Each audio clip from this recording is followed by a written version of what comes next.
Assalamualaikum warahmatullahi wabarakatuh. Selamat malam.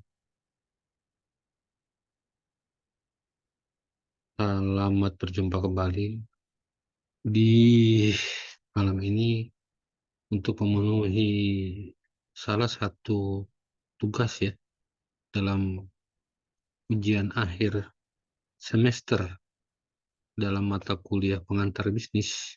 Pada malam ini saya coba menjelaskan mengenai fenomena pengolahan sumber daya manusia SDM pada bisnis.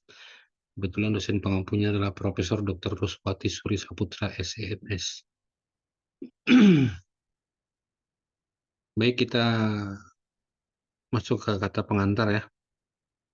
Jadi sebagai umat beragama kita harus mengucapkan puji dan syukur kehadirat Allah Subhanahu wa taala karena telah melimpahkan rahmat serta hidayahnya kepada penulis sehingga penulis dapat menyelesaikan tugas makalah ini dengan penuh kesabaran dan ketelitian dalam penyusunannya. Makalah ini disusun untuk salah satu tugas mata kuliah pengantar bisnis. Penulis menyadari bahwa makalah ini dapat diselesaikan berkat dukungan dengan bantuan berbagai pihak. Oleh karena itu, penulis berterima kasih kepada semua pihak yang telah memberi kontribusi maupun dukungan dalam penulisan makalah ini. Penulis juga menyadari bahwa penulisan ini masih jauh dari kesempurnaan. Awalnya penulis bersedia menerima masukan serta kritikan dari siapapun dan terlebih dari dosen pengampu mata kuliah ini, agar makalah ini menjadi lebih baik dan sempurna. Seperti biasa dalam makalah, kita pasti akan ketemu dengan pendahuluan ya. Pendahuluan ini membicarakan mengenai sumber daya manusia ya, adalah faktor yang sangat penting, bahkan tidak dapat dilepaskan dari sebuah organisasi, institusi maupun perusahaan, yang juga merupakan kunci dan menentukan perkembangan perusahaan. Karena SDM ini, kalau orang Jepang bilang SDM itulah ya, itulah merupakan penentu besar tidaknya perusahaan. Itulah nyawa perusahaan ya. Jadi kalau orang-orang luar itu lebih lebih menghargai karyawannya ya. Ya, karyawan itu merupakan aset ya. Sedangkan dalam pengertiannya SDM ini ada dua ya, nih makro dan mikro ya. Secara mikro adalah individu bekerja menjadi anggota atau suatu perusahaan atau institusi, sedangkan secara makro dia adalah penduduk suatu negara yang sudah memasuki usia angkatan kerja, baik yang belum bekerja maupun yang sudah bekerja. Fungsi manajemen SDM atau sumber daya manusia. Ada beberapa fungsi yang bisa kita jadi acuan dalam kerja manajemen sumber daya manusia secara umum. Yang pertama adalah perencanaan, rekrutmen hingga pemberhentian, pengupahan tunjangan, terus penelitian kerja dan pengembangan karir, pelatihan, pengembangan kemampuan, keselamatan kerja, pengolahan hubungan kerja, dan lain-lain. Nah, di sini kami mengangkat sebuah latar belakang masalah ya. Ini sebenarnya bukan masalah sih, tapi merupakan topik bahasan yang harus kita sampaikan. Ini mengenai, ya saya mengambil contoh mengenai peluang bisnis kue kering ya, dan analisa usahanya. Ini kebetulan apa namanya, kue kering ini merupakan kue yang memiliki tekstur yang keras dan memiliki kerenyahan sebab kue ini memiliki kadar air yang sangat sedikit. Jadi kue ini memang apa namanya, sering disajikan dalam entah itu lebaran ataupun ada tamu-tamu yang akan datang yang bertamu ke tempat kita ya, untuk menjadi makanan penyerta dari minuman ya, dan sangat laku di pasaran. Nah itu di pasar sangat laku untuk menjadi teman minum kopi ataupun teman minum teh dan sebagainya dan sebagainya. Dan kebetulan yang menjalankan bisnis ini adalah istri saya sebagai produsennya, dan saat ini dia sudah menjalani dan menjadi kegiatan sehari-hari sih. Bisnis ini kenapa dia memilih? Karena produksinya cepat dan tidak membutuhkan peralatan serta pembantu yang banyak, dan sekalian bisa mengurus keluarga juga. Itu alasan dia kenapa dia lebih memilih eh, apa namanya, bisnis kue kering ini ya, karena memang pemilihan bisnis itu kan tergantung kepada kita. Apakah kita punya waktu, misalnya kalau kita mau bisnis apa yang besar ataupun yang mungkin bagaimana sih saya bisa membuat bisnis, bisa mendapatkan uang tambahan, tapi saya tidak menelantarkan keluarga atau keluarga bisa keurus ya. Nah, ini merupakan salah satu contoh-contoh ya. Terus kue kering ini sangat khas ya pada saat Lebaran.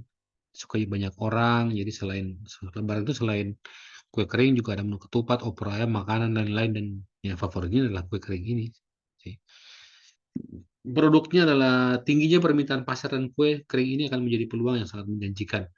Namun dengan banyaknya permintaan, kita perlu perhatikan tentang kualitas dan dari kue kering yang akan dipasarkan. Kita harus memperhatikan kualitas juga ya, agar supaya produk kita itu tetap bertahan, tetap ada, tetap bertahan, dan tetap lah ya, seperti itu.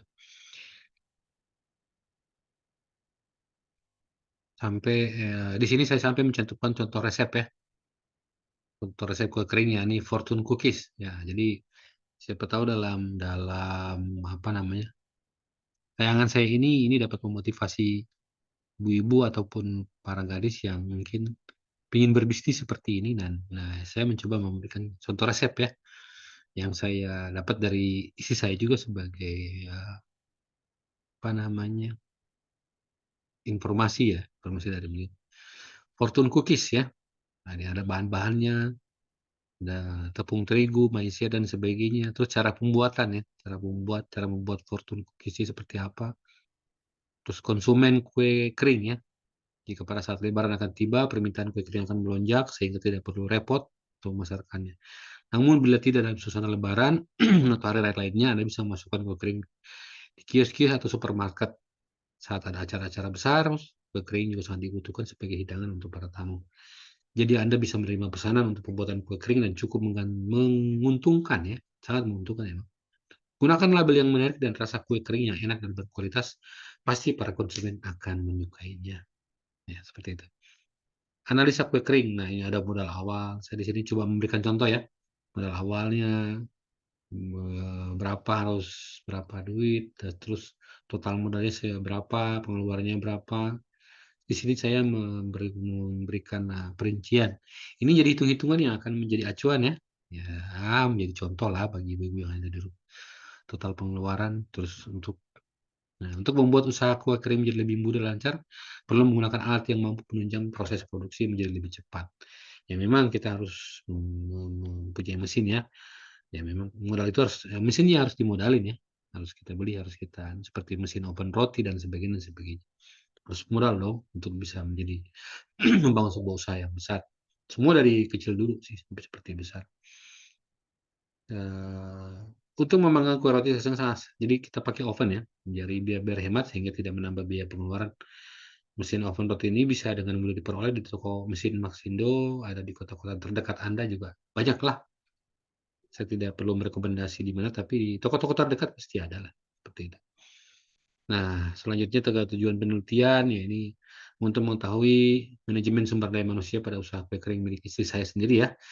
Terus untuk mengetahui kendala-kendala manajemen sumber daya manusia pada usaha kue kering istri saya, tujuan dan manfaatnya adalah, ya itu tadi, untuk bagaimana pengelolaan bisnis agar dapat berjalan dan menghasilkan sesuai dengan apa yang direncanakan, dan, bisa penulis meneliti dan menyikapi serta belajar menganalisa apa yang terjadi dalam ruang lingkup bisnis yang ada di sekitar kita. Juga bagaimana kita mengolah bisnis sumber daya manusia untuk memberikan dampak pada kinerja para pelaku yang berkecimpung dalam usaha atau bisnis dengan harapan bisa menjadi pembelajaran dan motivasi bagi kita. Dengan terakhir penutup ya. Jadi makalah ini kami buat untuk melengkapi tugas mata kuliah pengantar bisnis dengan harapan jika masih ada yang kurang dalam sajian kami dalam makalah ini, maka kami mohon saran dan kritikan serta masukan sehingga makalah ini berkualitas dengan sempurna ya. Demikian yang dapat kami sampaikan. Wabillahi taufiq wal hidayah. Assalamualaikum warahmatullahi wabarakatuh. Salam.